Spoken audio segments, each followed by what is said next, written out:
Now, at this stage, both drone registration and RPA operator accreditation are free. Who's to say if that won't change in the future? Well, you can't say that I didn't warn you.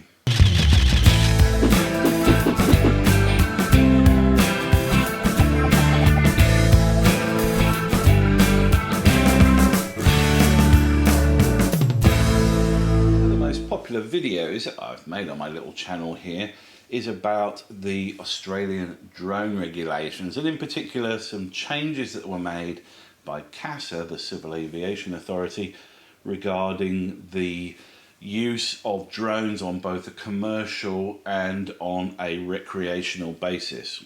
Prior to 2020, the rules were pretty simple. Don't fly over the top of people, don't go above 120 meters, don't fly over the top of cars and buildings and all that kind of stuff.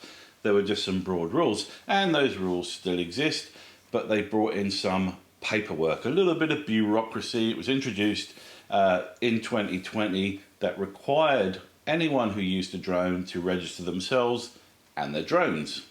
And as you'll note from the clip at the start of this video, I pointed out that while at the moment the cost of registering yourself and your drone was free, it would be only a matter of time before they started charging for this thing. And this is of course Australia, where there doesn't seem to be much they haven't found out a way of taxing. So it was always inevitable that there was going to be some kind of fee associated with flying your drone. And guess what? The day has come. If you head over to the CASA website and peruse the register your drone section of the site, you'll find that there's a new section in there under the awesome title registration levy. Levy, as we all know, is another word for tax. Now at the moment this levy that they're talking about only applies to people flying commercially at the moment. So here's the deal, guys. If you fly your drone commercially, you now have to pay CASA $40 per drone per year. Out of curiosity, I logged onto the CASA website and checked out my drone registration, and guess what? It comes due in October this year.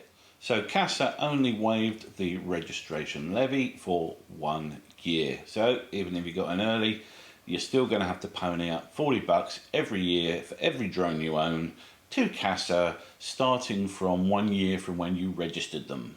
While perusing the CASA website, I noticed some more small print that you may fall afoul of, and I just thought I would bring it to your attention. Principle among these is that if you modify your drone, then you may be liable for another fee to CASA, because they consider modifying it turns it into a new drone or something. And what constitutes modifying it? Well, helpfully, they have provided a list of the criteria that they deem modifications of a drone that would require you to re-register it. And the first one's an absolute classic. It's if you change the category of the drone from an aeroplane to a multi-rotor. That's a pretty specific use case scenario, isn't it? So I've got a light aeroplane model and I strap some drone motors to it and turn it into a vertical takeoff and landing aircraft. I have to pay my $40 again. The second item on the list is if you change the classification of the aircraft, for example, from very small to medium.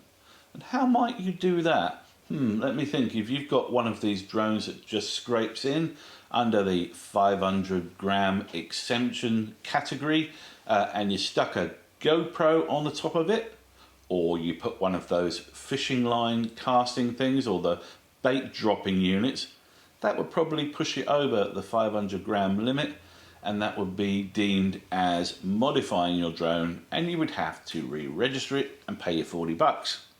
And just in case you didn't fully understand that one, they've spelled it out fully in the third criteria here, which is that you are required to re-register your drone if it increases the takeoff weight by more than 20%, which they say includes the payload. And the fourth one is an absolutely classic case of bureaucratic technical gobbledygook, See if you can get a load of this one. So you're required to re-register your drone if it don't contain parts and components from the permit version that are critical to the operations of the drone. Don't contain parts and components from the permit version that are critical to the operation of the drone. So if I pull a leg off my drone, for instance, which would be critical to the operation of the drone, then I have to re-register it. What the actual fuck? CASA have also tightened up the section on deregistering your drone. They have said that you have to deregister your drone if you lose it, damage it beyond repair, sell or dispose of it. And they say that if you fail to deregister it once you've sold it and someone goes off and does something they shouldn't do with your drone, you're liable for any of the fines that result from their actions. That's nice, isn't it?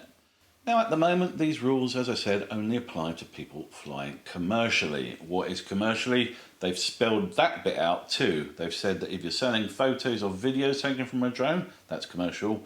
Inspecting industrial equipment, construction sites or infrastructure, monitoring, surveillance or security services, research and development, and any drone activities on behalf of your employer or business. So just in case you weren't clear about it, that's what commercial use of a drone is. Now, as I said at the beginning, all of this only pertains to people who are flying commercially at the moment. So yes, at the moment, all of these new regulations and the registration levy only apply to people who are flying a drone commercially. But we all know that the greater end game that they have in sight is the recreational pilot. That's a much wider volume of people, a much bigger target, and it's the recreational flyers who they're actually going after with all these changes. It's their intention to make it so difficult and or expensive to fly a drone that people who would ordinarily have thought, oh, that looks like an interesting thing to try, I might try flying a drone as my hobby, will think again, because when they go and buy one, the guy at JB Hi-Fi will say, just so you know, there's quite a lot of paperwork that you have to complete around this with ARNs and registering your drones and all sorts of other little pieces of paper, and also there's a fee. You have to pay every year just to fly your little plastic flying machine to take nice photos of beaches and things like that. So there you go, guys. You heard it here first. They're coming for us. You know it. I know it. It's all part of a bigger picture about a clampdown by bureaucracy and taxation designed to rein in the rogue elements in the drone community who've committed so many heinous crimes over the years. We can all remember